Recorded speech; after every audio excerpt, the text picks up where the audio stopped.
Because the 31st of January fell on a Saturday this year, ladies and gentlemen, it meant we got a couple of extra days of transfer window, but it didn't quite build to the sort of explosion we thought might happen, particularly, Miguel, with people looking at players who can't get a game at the moment or are unhappy with their current lot, who might want to do something 6 months before the World Cup.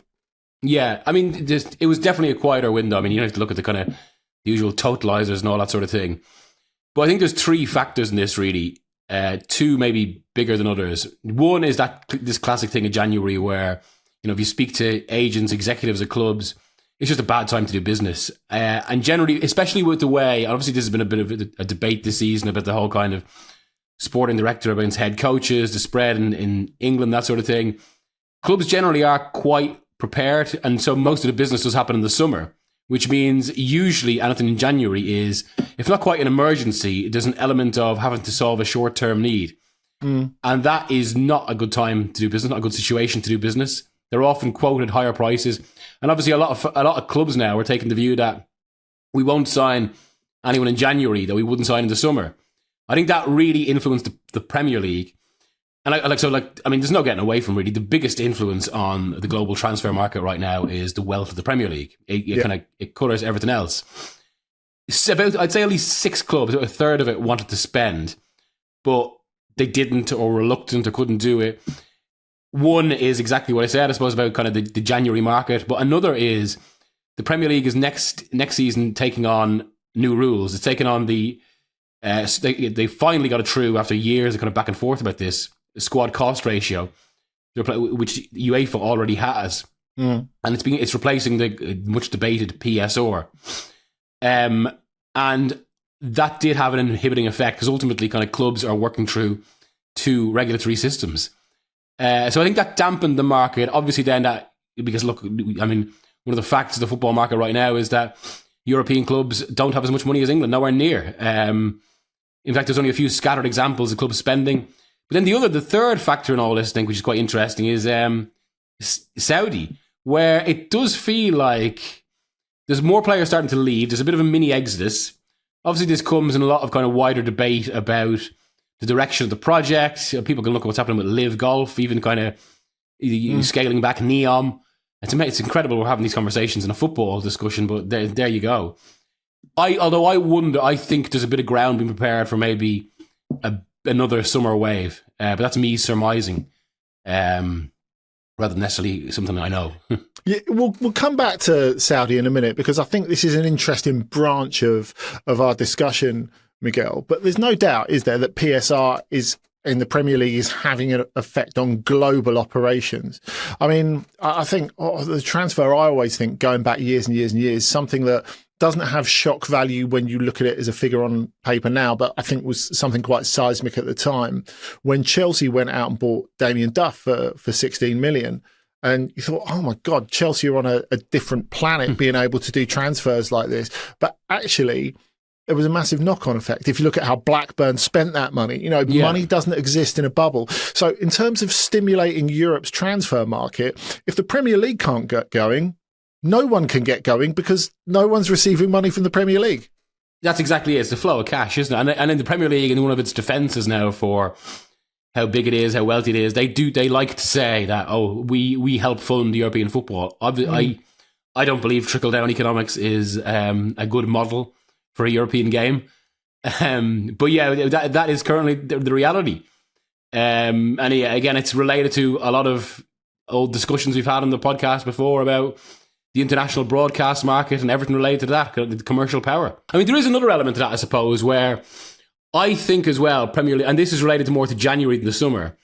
I was speaking to an executive about this the other day, that in Spain, basically, when a Premier League club comes calling, they're rubbing their hands with glee. The price doubles. If 2 Premier League clubs get involved, there's a bit of an auction, the price doubles again.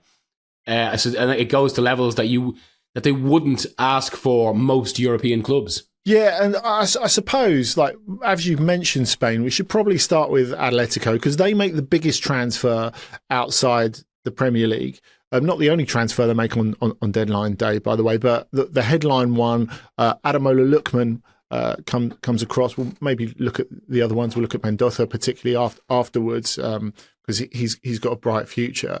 But it's interesting, isn't it, that if we look at the flow of recent windows, I think we probably would have been feeling pretty safe and assuming that Lookman is off to Fenerbahce about a week ago.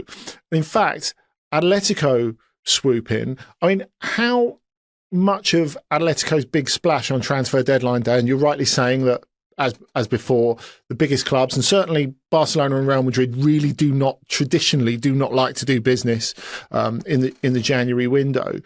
But how much does Lookman and the rest say that Atletico are really still struggling to find their place in where they are at the moment? The fact that they still feel on the cusp of being elite, they've got a lot of the trappings of being elite, and maybe now with the extra money from the recent takeover, they feel in a position to do something, and they're going to do something.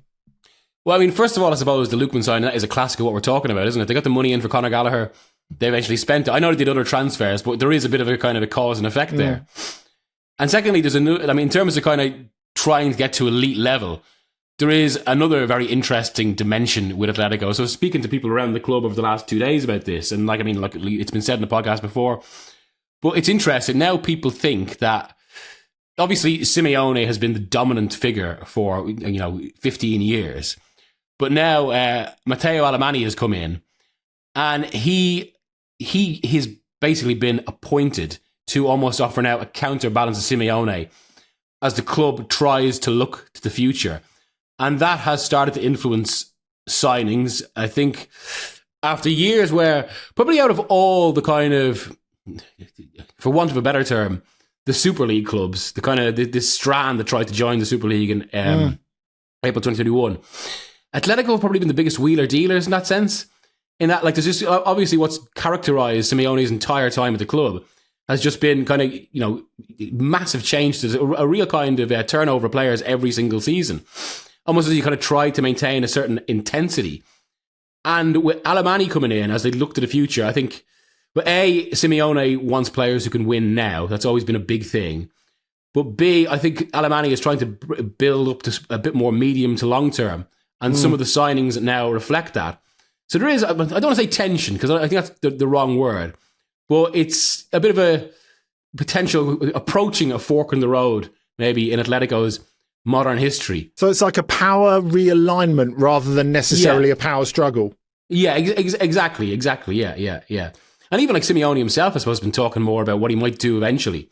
And it's natural to do that. Yeah, I mean, the interesting thing is, Lookman is like a win now player, isn't he? Now, if you look at Obed, Mendoza, they're players for the future. There's no doubt about that. There is, I think, clearly a generational shift in what Atletico are trying to do. But as well as that sense of let's get closer now, let's take an opportunity from the fact that Real Madrid are not quite there and not even close to being quite there, to at least slot into that second position. Let's make the most of the fact that there's no one dominant team in the Champions League, and that Barcelona haven't got an immediate way out of their financial issues. And how much of it, I suppose, is the fact that if you look at, you talked about the fact that Atletico have had reasonable turnover over the years, and that's mainly been put down to Simeone and his exacting standards. But I think if you look at the last couple of summers particularly, they've really tried really hard to regenerate. They've invested a lot in that time. They've tried to move on from the dependence on the older players. And I guess when you make that many changes over the last couple of years, you'll have some that don't work. So we've seen it. We've seen in his previous jobs at Barcelona and Valencia, Alemany is someone who trades quite aggressively anyway, and it feels like he's been brought in to do a specific job for Atletico. Yeah, absolutely. And as we say, kind of just it almost changed the mindset of the club in that way. And you're completely right about, I suppose, that when you have that much change, it's almost like what Atletico have tried to do over that time. And this is where I think, so from what I'm told, Alemany's the tour the players is approaching are about just creating a little bit more sustenance. It's almost like there's been a bit of a washing machine effect at Atletico, if you know what I mean. And just in the sense of it's constantly spinning. Some of it will work, but some of it they just have to accept that it'll it just it won't have the desired effect. And it's kind of trying to keep that constantly going through constant movement. But eventually, I suppose you have to build to something bigger. Yeah, that's right. And talking of rebuilding and talking of knock-on effects in the Premier League, as we were before, Jean-Philippe Mateta is the biggest story, perhaps, of deadline day across Europe. That doesn't happen in the end. Now, this clearly has a knock-on effect, not with Palace, because they know they're going to have to replace him at some point, so they bring in Jurgen Strand-Larsen anyway. They know that Mateta is going to go a little bit further down the line, is fair to say. But I guess, where does this leave, A, the Serie A title race, and B, Mateta himself? Because, of course, there's always the question that if he opts for surgery on this knee thing, his one chance of a World Cup is going to go out the window. I mean, I guess there's always the question as well, Miguel, is should he have had some sort of knee surgery already and he's decided on a more conservative treatment in conjunction with Palace, A, because they want to sell him, and B, because at 29, he does want to seize his opportunity for that one World Cup. Yeah, that's absolutely. I mean, I was covering this transfer a little bit over the past month. And it's interesting. And I suppose given what we've been talking about, and it's amazing to say this, really. It's incredible, like you would have said this 20 years ago. I almost felt there was a little bit of reassurance that rather than stay in the wealth of the Premier League, Mateta, in order to force a World Cup place, he wanted to go to one of the Italian giants. Like he was, and I think, quite intent about that. And even, like, I mean, I was told a story last week that Forest were willing to kind of basically offer much higher wages than either the Italian clubs. Again, the sort of thing that would have been unimaginable 20 years ago. But he wanted Italy. And he wanted to play in essentially a Champions League club or of that level to, you know, be at the sort of stage that would more likely bring a World Cup call-up. Now, I suppose it's a bit it's personally unfortunate for him now, and suddenly he's in a bit of a touch and go situation about what next. As regards to title race, I suppose. I mean, this is. I mean, he would, like, it's funny. I was looking at the messages I had there about Atletico, and like the line was that it's very difficult for a club like Atletico to sign a player of difference in January. That's from like someone I know at the club. And that's what you would have been in Serie A, basically. Mateta would have been a player of difference. Suddenly, what you're bringing in probably for the remainder of the season, at least 10 goals, a bit of attacking spike. He would have offered a jolt to the title race, and now I suppose he's not. That's it, isn't it? I mean, I've felt for a while that Milan are a centre forward away from taking it into really close at the top of the Serie A title race. And in the end, they're going to have to busk it because it's taken a while for Nkunku to settle. Santi Jimenez, they've been trying to ditch pretty much ever since they got him. They've only had him for a year. It's hard to believe because they've tried to sell him in two successive windows, and he's still coming back from injury. Nicholas Füllkrug could be that guy for them, but his fitness record is what it is, and you know you can't ignore that, and you can't put all your eggs in the Füllkrug basket. I think it's fair to say. Whereas Mateta would have been like as close to a sure thing that you could get in January, really, wouldn't he? Yeah, absolutely. I mean, you can see it from his impact in the Premier League. I think there's maybe some doubts over whether he's really, because this is where this move was for him. It's the sort of transfer where you're thinking about. This is where a player goes on to the next level, where he kind of, I suppose, illustrates his true ceiling.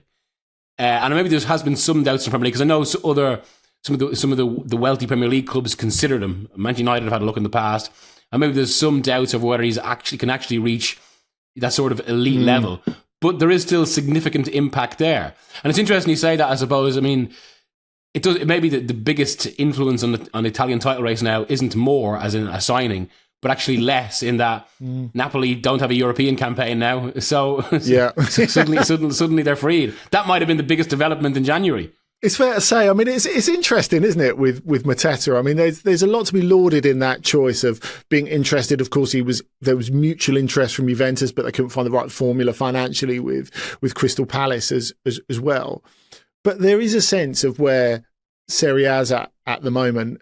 It's not quite moving to the elite. It's moving to a situation where you can do elite cosplay, for example. Yeah. You know, it's like putting on the Spider-Man costume, but you're not actually Spider-Man. It's a bit like essentially what the Premier League was in the late 90s, early 2000s, in contrast to Italy. Where, I mean, it's funny when you speak to industry figures and all that and agents, they would say, yeah, like generally wages across the board in Italy, which are still the biggest indicator in football, they're just much lower than the Premier League. But there are still those 2 or 3 players at every club who they can pay massive wages to, and that bring that old element of stardust. Now, the type of players they get in most situations, they're probably just that kind of that second. It's almost. I don't want to say it's going for the Premier League cast-offs because it's not, and obviously this would have been a jump for Mateta, but there is an element of like A- players rather than A+ stars. Yeah, and because it is funny as well, given that again the Premier League shapes so much this. One of the things the Premier League's obsessed with right now, a lot of clubs, is that they feel they're bringing like 90% of most of the best players in the world. But the top 10% are essentially still going to the big Spanish 2 and Paris Saint-Germain. That they still have a kind of... I think that's probably where most of the market... It's almost like the true global stars, yes, are still... And I think this is a necessary counterbalance, are at those major Central European super clubs. The vast majority of the players just maybe the level down for that. So you're talking kind of like, numbers 10 to 60 of the best players in the world. Most of those, maybe 1 or 2 in the top range, they're in the Premier League. And it's almost like Serie A, and Serie A's major clubs are trying to pick off certain players who want something different out of that and feel they can do something in Italy. On the subject of names that we can debate whether they're quite elite Premier League status, Roberto De Zerbi has had a weird old January. Been flamed all over the place in France, in between beating the league leaders in Lens, which is an interesting one. But of course, his name's constantly linked to Manchester United. There's still a big question over his long-term future and medium-term future at Marseille after the way they fell out of the Champions League against Club Brugge, of course, with the help of Anatoly Trubin in that as well. And Marseille going back to really what they've always done under Pablo Longoria, who of course comes from a background of agent, sporting director, now the president, with Mehdi Benatia working under him. And they had a feverishly busy transfer window and transfer deadline day. Again, they just can't get out of their own way, can they? No. It's in that sense, despite all the kind of, well, maybe it's a reflection of the noise around De Zerbi. De Zerbi caused a lot of noise. Maybe he's exactly the right manager for the club in that sense, because basically it's a club that's seeking to assert itself again. And I think you're exactly right that busyness is part of that. And it's kind of, we mentioned the kind of Atletico thing of constant trading to try and almost like spin the wheel of the squad, and you'll gradually kind of start rising and rising. I think there's an element to that with Marseille. I would say like Nwaneri has been, like, I cover Arsenal a lot. It's a really good signing for them. And like, we are talking about a proper talent. And look, Arsenal don't want to sell him because of how highly he's considered. But the De Zerbi one is interesting, I suppose, just because, I've covered a lot of this as well, especially in relation to the Man United manager search, how other clubs have looked at him. I don't think the Champions League elimination will have that much of an impact on his chances. What might have bigger impact on his chances of taking a super club job is he's gaining a deeper reputation now for speaking out. And it's funny, at the start of the year, I was writing about exactly, Glasner was Manchester United's top choice, De Zerbi had been considered. And as the month has gone on, the manner in which they've been outspoken, you speak to executives, not going to... In the current climate, do we want managers who are that abrasive? Well, clearly not. I think if you look at the pattern of Premier League sackings over the last little while, I think it's clear that Premier League clubs really don't want that. I mean, if we're talking about that aspect of De Zerbi, what's happening at the moment might actually quite work in his favour, because there's so much noise at Marseille, he can't talk all the time. And he's realised that he's got to step back. It drowns him out a bit. Yeah, it does. And I think he's realised that you've got to take a breath. You can't always be getting stuck into the referee. You can't always be getting stuck in about transfers. And also, in the way that they deal, both Longoria and Benatia are more alpha than him, which I think is something, is really something. But if we look at this closing part of the window, one area is a really interesting one, because I think how he's going to be used, as we said before on the pod, Mason Greenwood is their guy on wide right, so clearly he's going to play in another midfield role, one area. And I think the interesting thing is that De Zerbi has been talking all season about how he wants his number 10, and that really feels like clearly Arteta's had a role in placing him with someone who he trusts and whose philosophy it trusts. Really, it feels like this loan is more attached to De Zerbi than it is to Marseille in a way. But the other thing, if we're looking at who's really got the influence at Marseille, I think the interesting thing is Matt O'Reilly, of course, has come back to the Premier League from Brighton, having been loaned out. He was a player who really fit with De Zerbi, really did a decent job. And then they've said, look, financially, we're going to have to make some cuts somewhere. Cheerio, off you go. And all of a sudden, De Zerbi's like, left without that guy. Yeah. So they've made some quite tough choices almost on his behalf. Yeah, absolutely. And maybe that's what he needs as well. Because, this is the thing with these as much as they kind of chafe and want and get abrasive and want more power, sometimes with actually that sort of character, they work better within certain constraints and they have to come up with solutions. Sometimes it's interesting when you speak to some executives, for all this kind of back and forth now about, managers or head coaches and the exact type of personalities of big clubs. Sometimes giving them exactly what they want is actually the wrong thing. Yeah. And if they're in constraints, they come up with more creative solutions. And the one thing you would say with De Zerbi, for all kind of maybe people would point to certain flaws, he's really good at coming up with tactical solutions. It's just as a bit of a detour there. The abrasiveness, which is obviously causing executives to maybe look at him anew. It goes deeper than that. So from stories I've heard, he is one of the coaches that other managers love to beat the most because of his personality. One coach, one fairly high profile one, he went off the record with us in one chat and basically just started to kind of going on about how much he loves beating De Zerbi. Oh, I mean that's wonderful when people go off piste like that.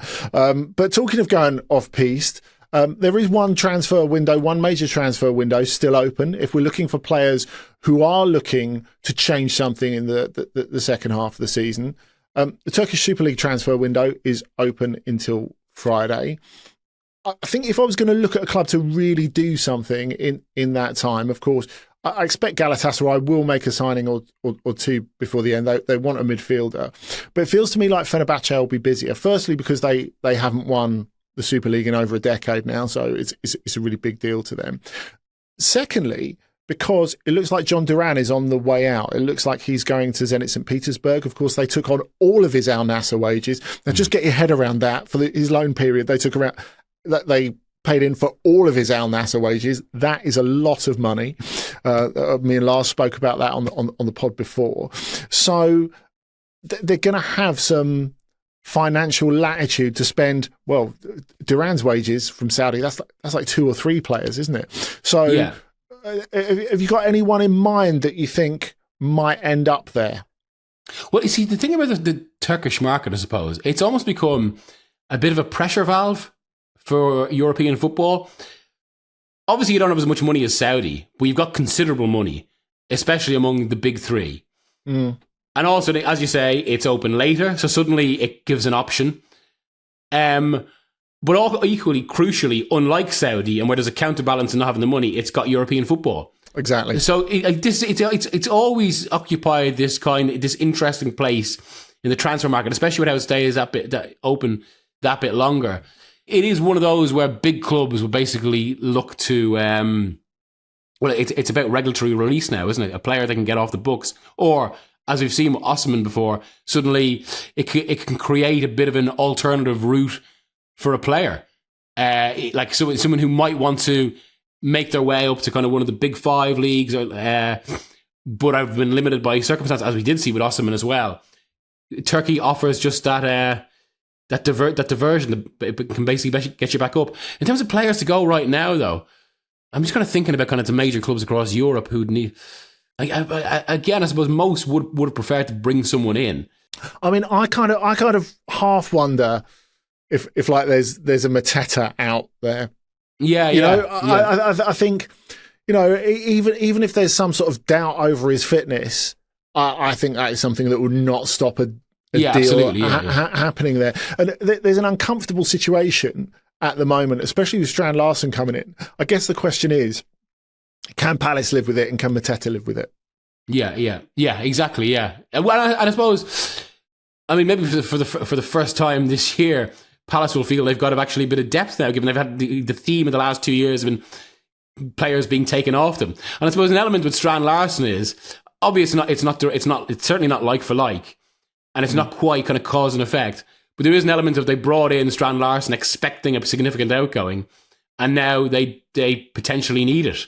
Before we go, Miguel, I did want to talk about the Saudi Pro League, though, because you did mention that at the start. And outside Lookman, the second biggest transfer outside the Premier League was Kadem Aite, 18-year-old striker, lot of promise. Burley, can handle himself, has influenced some big matches in France already with his play. And as well as Rennes selling Jeremy Jacquet for 70 million, well, they've made it around 100 by selling Meite in euros to Al Hilal, which is a really interesting one to me. I mean, you hear people all the time saying, "Oh, it's such a shame seeing such a young talent." And you know, you talked about maybe the Saudi Pro League shifting its sight to younger players, but I think to look at it from the player's perspective is quite interesting, because people are saying, "Oh, what a shame it is." You know, he was a great talent, and he could have really gone somewhere with Rennes, and then presumably the PSG route, etc., because they bought some big players from there. But actually, I would look at it in a different way. If you're Kadem Aite, you don't know what's going to happen to your career when you're 18 years old. You go out to Saudi for a couple of years, earn all the money, and then you come back to Europe and you've got a clear run to do what you like artistically, if you like. You can make your football dreams come true with everything in the bank that you need already. Now, we've kind of seen this already with all that shock about after Atletico were interested in him, Liverpool were interested in him, Gabri Veiga going out to Saudi. And then he came back to Porto this summer, which is just up the road from Vigo, where he grew up as a footballer. He took a 90% pay cut. And he could afford to. And he's still only 23. And really, the rest of his career is his oyster. I mean, do you think this is a possible model going forward? Well, you're sort of leaving aside the moral debate about Saudi Pro League, which obviously Jordan Henderson probably faced more than anyone else, given his previous, actions and like previous backing of certain causes. It's a moral issue because he flagged it as a moral issue. Yeah, exactly. Yeah, and Henderson had done great work previously. Then suddenly all that is called into question by a certain decision. But yeah, leaving aside the moral debate there, I think absolutely there's a logic for a player. And as you say, because it gives freedom.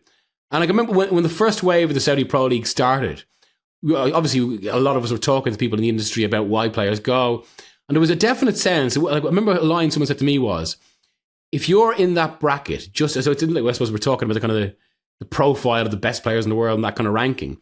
But if you're in that bracket of a very good player who knows is not going to be in that top 50 level, a lot of them were thinking, well, exactly that. Why don't I just...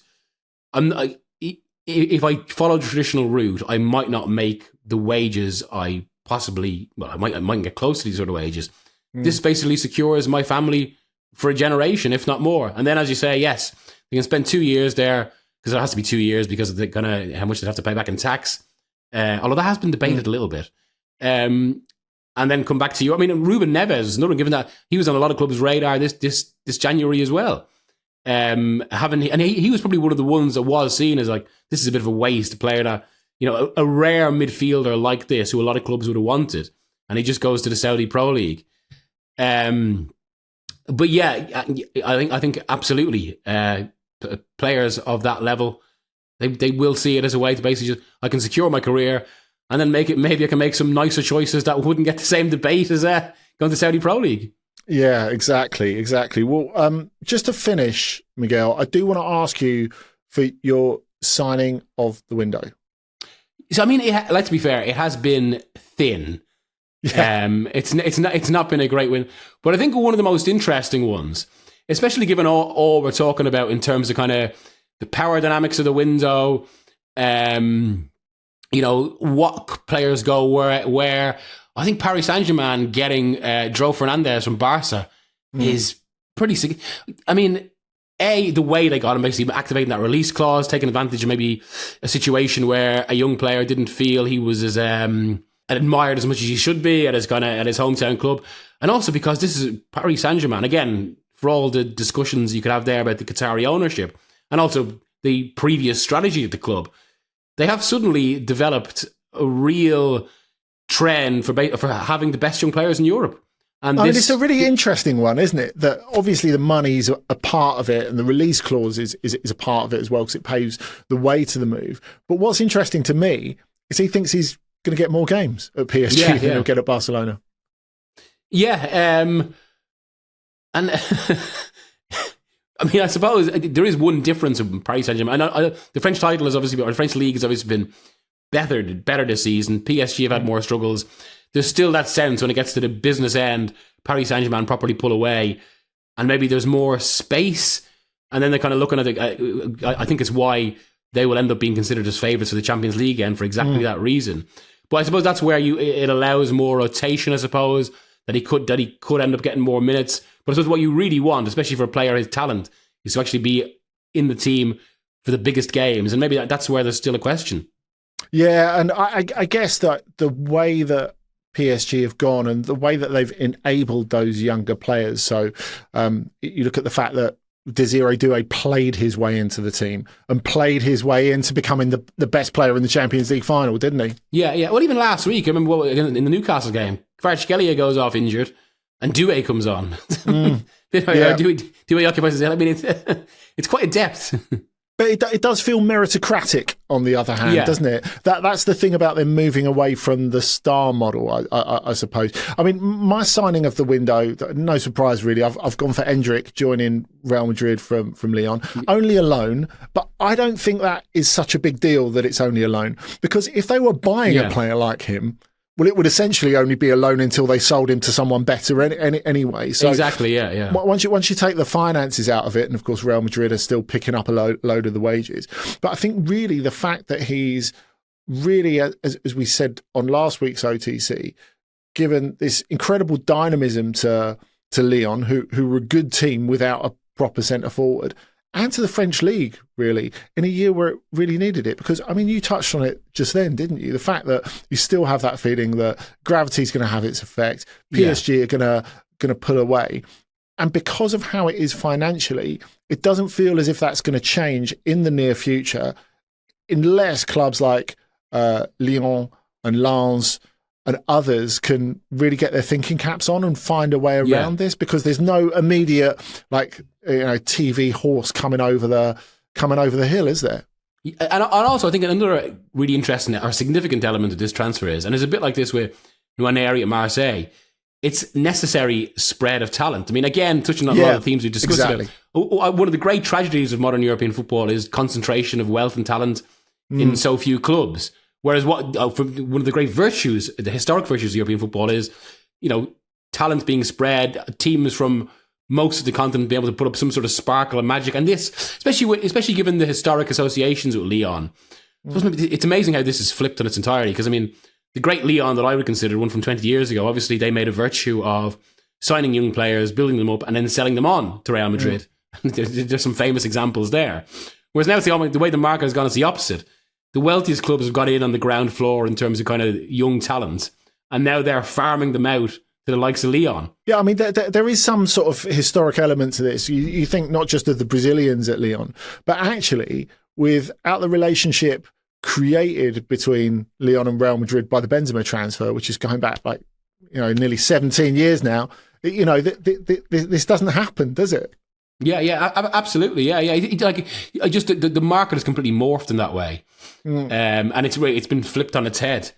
And I suppose this, at least, kind of in a very much not ideal football world, it offers one potential solution. And then it's great to see a young talent thriving in a league that also needs some stardust outside its one dominant club.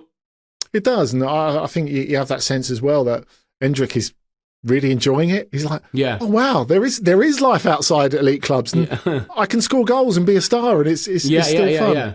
And at a big, massively supported club in a huge stadium. Yeah, exactly. Well, look, we'll see how all this develops. Looking forward to the World Cup and, of course, the summer transfer market. See if there's that post-World Cup boom. In the meantime, thanks, Miguel.